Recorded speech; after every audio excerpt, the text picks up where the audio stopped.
Hello friends, આજે આપણે બનાવીએ યુનિક હોમમેડ ભેળ. એના માટે મેં અહીંયા મમરા લીધા છે. એમાં આપણે સેવ નાખીએ. હું તમને કહેતી જાઉં શું શું જોવે છે. આપણે સેવ નાખીએ. આ બહુ જ વેરાયટી અલગ જ લાગે, ડિફરન્ટ વેરાયટી ઇટ ઇઝ. સેવ નાખી, બટેકા,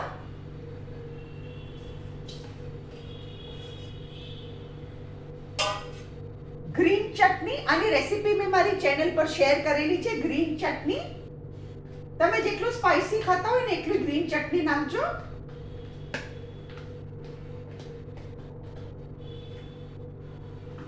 ઓનિયન્સ એન્ડ ટમેટોસ, ઓનિયન્સ અને ટમેટોસ બે.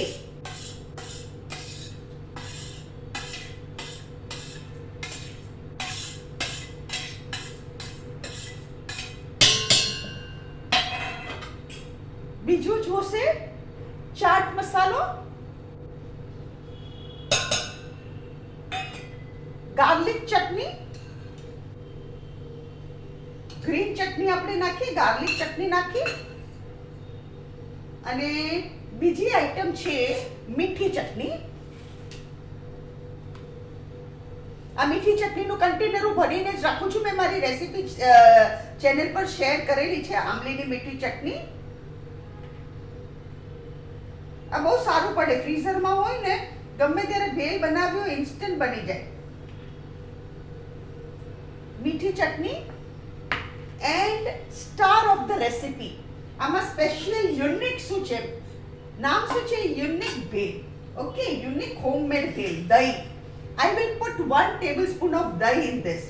આમાં 1 tablespoon આપણે દહીં નાખીએ અને આ બધાને આપણે મિક્સ કરીએ.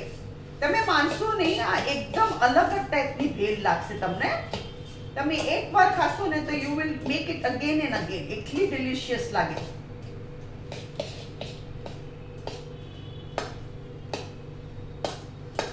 આમાં કાંદો, મીઠી તીખી ચટણી, લસણની ચટણી, દહીં, ચાટ મસાલો આપણે બધું નાખ્યું. દહીંથી આખો ફ્લેવર તમારો અલગ થઈ જશે. દહીંથી છે ને, it will taste just too good.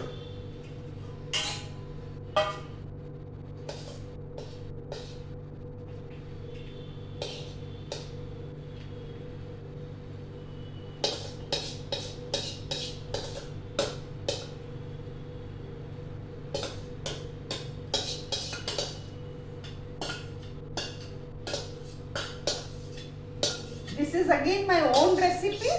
આ મારી પોતાની રેસીપી છે.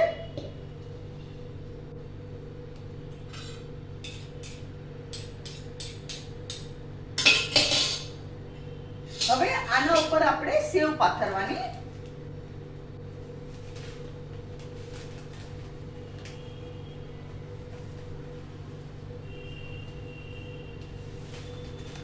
અને કોથમરી.